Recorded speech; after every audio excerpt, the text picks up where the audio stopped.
जय हिंद फ्रेंड्स।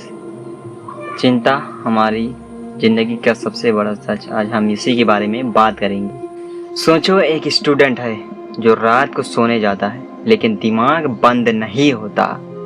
वो बार बार यही सोच रहा है, अगर कल का एग्ज़ाम खराब हो गया तो, अगर नौकरी नहीं मिली तो लोग क्या कहेंगे। उसकी आंखें लाल हो जाती हैं, शरीर थक जाता है लेकिन माइंड शांत नहीं होता। ये सिर्फ स्टूडेंट की कहानी नहीं है, ये हम सबकी कहानी है। हर इंसान किसी न किसी लेवल पर चिंता अवश्य करता है। कभी पढ़ाई की तो कभी पैसे की, कभी रिश्तों की तो कभी फ्यूचर की।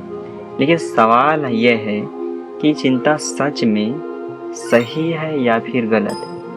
क्या ये हमें बचाती है या फिर बर्बाद करती है? और सबसे इम्पॉर्टेंट, इसे कंट्रोल किया जाए या नहीं। पहला, चिंता की जड़ें। पहले समझते हैं चिंता होती क्या। चिंता का सीधा कनेक्शन है हमारे दिमाग के सर्वाइवल सिस्टम से। हजारों साल पहले जब इंसान जंगलों में रहता था, उसे हर समय डर रहता था, कहीं शेर ना आ जाए, कहीं दुश्मन हमला न कर दे। इसलिए दिमाग हमेशा वर्स्ट केस सिनेरियो में सोचता था। आज शेर नहीं है, जंगल नहीं है, लेकिन दिमाग अभी भी वैसे ही काम करता है। अब शेर की जगह एग्जाम, जॉब, पैसा, सोशल इमेज, रिलेशनशिप और फ्यूचर ले चुके हैं। यानी चिंता एक तरह से इवोल्यूशनरी टूल है जो हमें तैयार रहने के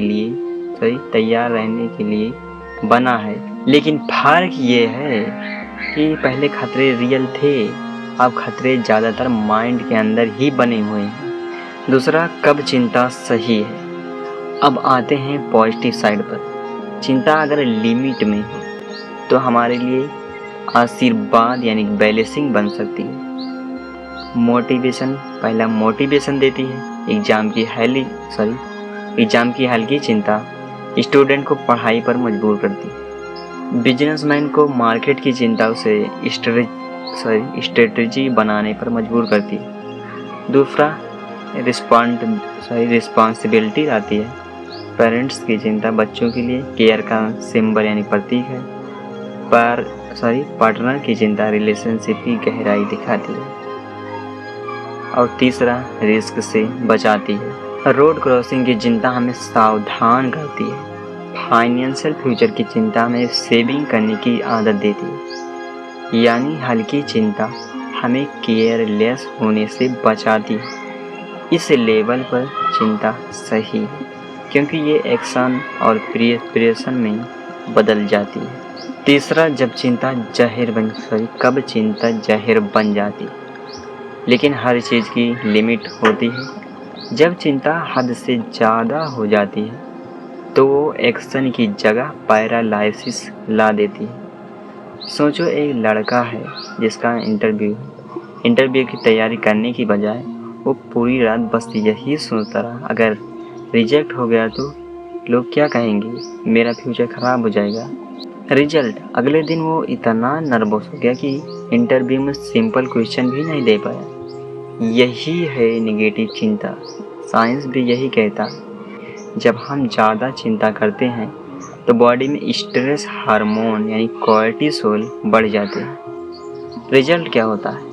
नींद खराब, दूसरा डाइजेशन खराब, तीसरा कंसंट्रेशन टूटना और चौथा मूड स्विंग। धीरे धीरे ये एंजाइटी डिसऑर्डर, डिप्रेशन और फिजिकल इलनेस तक पहुंचा देता है। यानी हल्की चिंता दोस्त है, लेकिन हद से ज़्यादा चिंता जहर बन जाती है। चौथा, चिंता कैसे संभाले। अब असली सवाल, हमें चिंता से कैसे डील करना चाहिए। स्टेप 1, चिंता को सिग्नल समझो। चिंता को एनिमी मत मानो। जब चिंता आए उसे सिग्नल मानो कि कुछ तैयारी करनी है।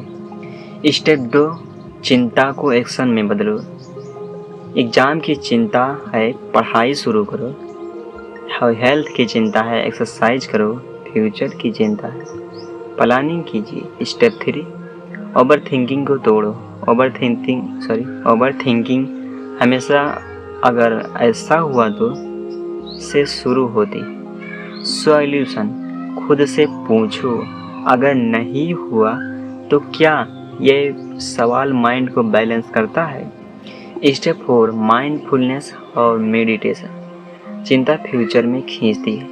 मेडिटेशन और डीप ब्रीदिंग आपको प्रेजेंट में लाते हैं। जब मैंने इस मेडिटेशन करना शुरू किया तो मेरा दिमाग बहुत शांत हो गया और मैं अब भी करता हूँ। स्टेप 5, स्पिरिचुअल लेंस अपनाओ। भगवद गीता में श्री कृष्ण ने कहा है, do not worry about fruits, do only कर्म, यानी कि फल की चिंता मत करो और कर्म करो, यानी कि रिजल्ट्स हमारे हाथ में नहीं है लेकिन एक्शन हमारे कंट्रोल में है। जब इंसान ये समझ लेता है तो 80% चिंता अपने आप कम हो जाती है। तो भाई अब आप खुद ही सोचो, चिंता सही है या फिर गलत। सच ये है कि चिंता ना सही है ना गलत, ये बस एक टूल है। अगर आप इसे एक्शन में बदलते हो तो चिंता आपकी ताकत है। अगर आप इसमें फंस कर ओवर थिंकिंग करते हो, यही चिंता आपकी सबसे बड़ी कमजोरी है। तो अगली बार जब चिंता आए तो डरना मत, बस उसे सिग्नल मानो और स्टेप लो, क्योंकि ज़िंदगी आपकी है और उसका कंट्रोल चिंता नहीं, आपका एक्शन करता है। अगर ये वीडियो आपको वैल्यूबल लगी हो तो इसे शेयर करो और कमेंट में बताइए कि आपको किस चीज़ की चिंता सबसे ज़्यादा रहती है, और चैनल को सब्सक्राइब करना मत भूलिएगा, क्योंकि अगली बार हम इसी तरह दिमाग और चिंता की गहराइयों को एक्सप्लोर करेंगे। Thank you.